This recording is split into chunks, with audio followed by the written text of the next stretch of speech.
Good morning বাচ্চারা। আজকে আমি তোমাদেরকে যে নতুন অধ্যায়টি পড়াবো সেটি হচ্ছে একটি গল্পটির নাম হচ্ছে বীরবলের চোর ধরা এবং গল্পটি লিখেছেন মহেশ দাস। তাহলে বাচ্চারা প্রথমেই বলি এই মহেশ দাসকে। মহেশ দাস হচ্ছে বীরবলেরই অপর নাম, অর্থাৎ বীরবলের আসল নাম হচ্ছে মহেশ দাস এবং পরবর্তীকালে তার নাম হয় বীরবল। সম্রাট আকবরের রাজসভার একজন সভাসদ ছিল হচ্ছে বীরবল এবং সম্রাট আকবরই মহেশ দাসের এই নামকরণ করেন বীরবল। বীরবল খুবই বুদ্ধিমান ছিল এবং তার বুদ্ধির এতটাই জোর ছিল যে তার বুদ্ধির জোরে অনেক সময়ই সম্রাট আকবর অনেক সমস্যার সমাধান করতেন। এমনকি শুধু সম্রাট আকবর নিজের রাজপ্রাসাদে সমস্যার সমাধান করতেন তা নয়, বীরবলের বুদ্ধির জোরে এমনকি পুরো রাজ্যেও এরকম প্রচার হয়ে গিয়েছিল যে কেউ যদি কোনো সমস্যায় পড়ে থাকে বীরবলের কাছে যায়, বীরবল কিন্তু তার বুদ্ধির জোরে কিন্তু তার সেই সমস্যার সমাধান করে ফেলতে পারে। বীরবল এতটাই বুদ্ধিমান ছিল সবাই মনে করত। এই বীরবল কিন্তু প্রথমেই বললাম সম্রাট আকবরের রাজসভার একজন সদস্য ছিলেন এবং পরবর্তীকালে তিনি কিন্তু সম্রাট আকবরের রাজ্যের সদস্য সভার কাজকর্ম করার সঙ্গে সঙ্গে তিনি কিন্তু কবিতা গল্প লিখতেও কিন্তু শুরু করেন। এই হচ্ছে বীরবলের সম্পর্কে কিছু তথ্য। তাহলে বাচ্চারা এখানে এই গল্পটির মধ্যে আমরা পাই এখানেও কিন্তু সেরকমই একটা গল্প যে একজন সওদাগর তার কিছু সমস্যা নিয়ে সে বীরবলের কাছে যায় এবং বীরবল তার সমস্যাটার কিভাবে সমাধান করে সেটিই কিন্তু আমরা এই গল্পের মাধ্যমে জানতে পারবো। গল্পের প্রথমেই তাহলে আমরা পাই একদিন সকালে বীরবল বাড়ির বৈঠকখানায় বসে মৌজ করে গড়গড়া টানছিলেন, অর্থাৎ বীরবল বাড়ির বৈঠকখানায় বসে আরাম করে গড়গড়া অর্থাৎ হুকো টানছিলেন। সে সময় তার কাছে হাজির হলো এক সওদাগর মানে ব্যবসায়ী। সওদাগরের মোহরের থলি চুরি হয়ে গেছে। তার বিশ্বাস বীরবল তার হারিয়ে যাওয়া মোহরের সন্ধান দিতে পারবে। সওদাগরের হাউমাউ কান্না দেখে বীরবল তাকে জিজ্ঞাসা করলেন যে সওদাগরের সঙ্গে কারা থাকে। সওদাগর বললেন যে তার 4 চাকর থাকে, শুধুমাত্র চারজন চাকর তার সঙ্গে থাকত। বীরবল জিজ্ঞাসা করলেন তারপরে যে তারা এই চুরির ব্যাপারে কি বলছে। সওদাগর বললেন যে তাদেরকে অনেক মারধর করেছি, তারা সবাই বলছে ওরা কেউ চুরি করেনি, ওরা কিছুই জানে না।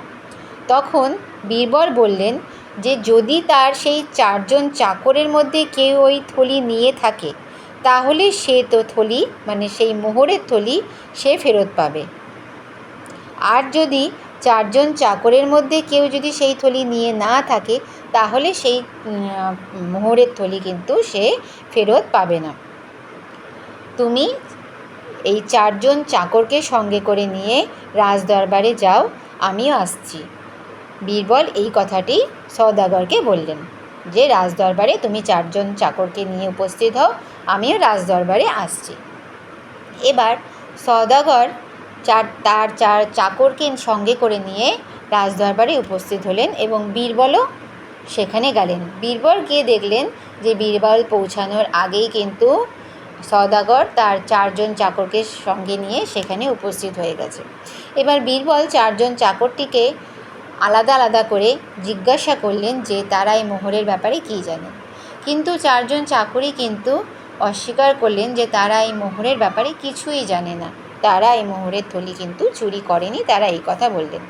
এরপর বীরবল কিন্তু তার উপস্থিত বুদ্ধি প্রয়োগ করলেন এবং তিনি বললেন যে বীরবল তার সেই 4 জন চাকরকে 4টি কাঠি দেবে, যেই কাঠি সে হিমালয়ের একজন যোগীর কাছ থেকে পেয়েছে এবং যেই কাঠিটি কেউ যদি নিয়ে থাকে, যার কাছে সেই কাঠিটি থাকবে এবং সে যদি মিথ্যা কথা বলে থাকে অথবা সে যদি চুরি করে থাকে, অর্থাৎ সত্যিকারের যে চোর সে যদি ওই কাঠিটি যদি পেয়ে থাকে, তার কাছে যদি থাকে সেই কাঠিটি, তাহলে কিন্তু সেই কাঠিটি কিন্তু 2 আঙুল লম্বায় বড় হয়ে যাবে। অর্থাৎ বীরবল 4 জন চাকরকে 4টি কাঠি দিলেন এবং পরের দিনকার বললেন আবার সেই রাজদরবারে উপস্থিত হতে সেই 4টি কাঠি নিয়ে, এবং যে চোর হবে, আসল চোর হবে, সেই কাঠি কিন্তু রাতারাতি কিন্তু কী হবে, 2 আঙুল কিন্তু বেড়ে যাবে। এই বলে বীরবল তাদেরকে বিদায় করলেন। পরের দিনকার তাদের আবার আসার কথা 4টি কাঠি নিয়ে, কিন্তু ওই 4 জন চাকরের মধ্যে যে চুরি করেছিল মোহরের থলিটি, তার তো ঘুম আসছে না। সেই চাকর সারা রাত এপাশ আর ওপাশ করছে, তার কিছুতেই ঘুম আসছে না। কারণ স্বাভাবিক ব্যাপার, সে চুরি করেছে, তার কি করে ঘুম আসবে, তার তো ধরা পড়ার ভয় রয়েছে, কাজেই তার কিছুতেই ঘুম আসছে না। তার মধ্যে কাঠি আবার বলেছে, হিমালয়ের যোগী বলেছে সেই কাঠি আবার 2 আঙুল বড় হয়ে যাবে। বীরবল সেই কাঠি ওদের সঙ্গে দিয়ে পাঠিয়েছে, কাজেই কাঠি যদি বড় হয়ে যায় তাহলে তো বুঝতে পারা যাবে যে সে চুরি করেছে। তখন সে ভাবতে বসলো যে কীভাবে এই কাঠিটাকে মাপে একই রকম রাখা যায়। তখন সেই চাকরটির মাথায় বুদ্ধি এলো, অনেক ভেবেচিন্তে সে ভাবলো যে কাঠিটাকে 2 আঙুল কেটে দেওয়া যাক। এই ভেবে সে তার কাঠিটা 2 আঙুল পরিমাণ কেটে ফেলল। এবার পরদিন যথাসময়ে দরবারে সওদাগর সমেত 4 চাকর আবার হাজির হলো, আর যে যার কাঠি বীরবলের হাতে ফেরত দিলেন, এবং ফেরত পাওয়া মাত্র বীরবল কিন্তু বুঝতে পেরে গেলেন যে কোন চাকরটি চুরি করেছে। এবার বীরবল তৎক্ষণাৎ মানে তক্ষণি সে সেই চাকরটির জন্য কোতোয়ালকে ডাকলেন এবং তার সওদাগরকে জানিয়ে দিলেন যে এই মোহরের থলিটি কে চুরি করেছে। আর কোতোয়াল মানে হচ্ছে রাজদরবারে যে প্রহরীদের যে দরজায় গার্ড দিয়ে থাকে, সেই প্রহরীকে বলা হচ্ছে কোতোয়াল। সেই কোতোয়ালকে ডাকা হলো তক্ষণি, এবং কোতোয়ালের কানে কানে বীরবল ফিস ফিস করে কিছু একটু বললেন, এবং বলা মাত্র সেই কোতোয়াল, সেই প্রহরী সেই চাকরের গর্দান চেপে ধরল, এবং গর্দান চেপে ধরা মাত্র, গর্দান অর্থাৎ ঘাড়ের কাছে, ঘাড়ের জায়গাতে চেপে ধরল, এবং সেই চাকরটি তখন ভয় পেয়ে গিয়ে তার শাস্তির ভয়ে সে চুরির কথা সব কিন্তু স্বীকার করে ফেলল। এইভাবে কিন্তু চোর শেষ পর্যন্ত কিন্তু ধরা পড়ল এবং সওদাগরের মোহরের থলিও কিন্তু ফেরত পাওয়া গেল। তাহলে বোঝা যাচ্ছে বাচ্চারা, বীরবল কিভাবে তার বুদ্ধির ব্যবহার করে সওদাগরের মোহরের থলি ফেরত পাইয়েছিল।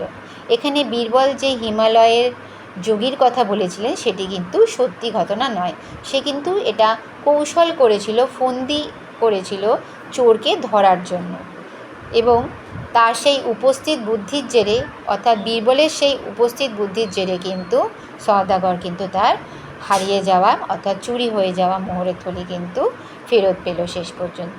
তাহলে বাচ্চারা, প্রথমেই যেটা আমি তোমাদেরকে বললাম যে বীরবলের প্রচুর বুদ্ধি ছিল এবং তার বুদ্ধির জোরে অনেক সমস্যার সমাধান করা হতো, এবং শুধু সম্রাট আকবরই যে সেই উপকারটা পেতেন তা নয়, রাজ্যের সমস্ত সাধারণ জনসাধারণও কিন্তু বীরবলের কাছে সাহায্যের জন্য আসতেন তাদের সুবিধা অসুবিধায়। তাহলে বীরবল কিন্তু এইভাবে তাদের সমস্যার সমাধান করত, এবং এই গল্পটা কিন্তু বীরবল নিজেই লিখেছে, এবং বীরবল পরবর্তীকালে, প্রথমেই বলেছিলাম, সে কিন্তু লেখালেখিও শুরু করেছিল, সবার সদস্যর সমস্ত কাজকর্ম করার সাথে সাথে সেই সমস্তগুলোও করত। এবং বীরবলের আসল নামটা মনে রাখবে বাচ্চারা, মহেশ দাস। তাহলে আশা করি বাচ্চারা বুঝতে পেরেছো তোমরা গল্পটা। উপস্থিত বুদ্ধি ব্যবহার করে মানুষ অনেক সমস্যারই সমাধান করতে পারে, কাজেই তোমরাও নিজেদের সুবিধা অসুবিধায় নিজেদের উপস্থিত বুদ্ধিকে কাজে লাগানোর চেষ্টা করবে। তাহলে আজকের ক্লাস এখানেই শেষ করছি।